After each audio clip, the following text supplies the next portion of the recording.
أهلا بك جيهان وأهلا بجميع المشاهدين الكرام، ونبدأ جولتنا من موقع سبور 7 الذي اختار هذا العنوان: الدراوي يهدي الوداد أول انتصار في دور المجموعات. الموقع سلط الضوء على الانتصار القيصري للفريق الأحمر على ضيفه سيمبا التنزاني، لينجح بذلك الوداد في استعادة نغمة الفوز على المستوى القاري.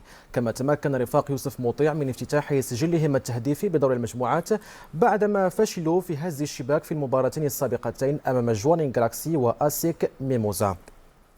بدوره تابع موقع لوسيتانفو هذا الانتصار، حيث قال إن الوداد أنعش أمله في عصبة الأبطال بفوز قاتل على سيمبا التنزاني. وذكر الموقع أن الوداد لم يظهر بذلك الوجه القوي الذي تعودنا عليه في السنوات الأخيرة، كما لم يكن فعالا أمام مرمى سيمبا الذي كان منظما دفاعيا تحت قيادة المدرب الجزائري عبد الحق بن شيخة.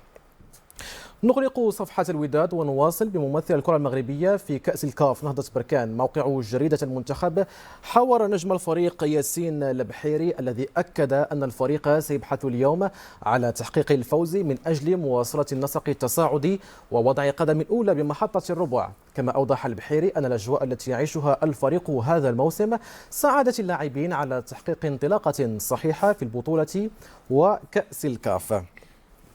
جريدة القدس العربي تطرقت بدورها إلى مباراة نهضة بركان ودياب النواغ، مباراة يسعى من خلالها الفريق البرتقالي إلى تحقيق العلامة الكاملة في المجموعة الرابعة، حيث جمع لحدود الساعة 6 نقاط من فوزين على سيخوخون يونايتد والملعب المالي اللذين يحتلان المركز الثاني والثالث ب3 نقاط لكل منهما، بينما يتذيل دياب النواغ المجموعة بدون أي نقطة.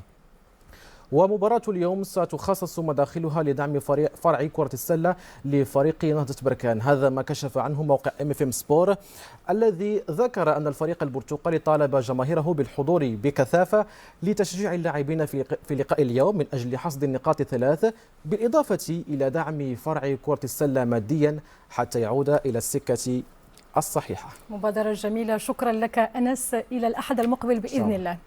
أما الآن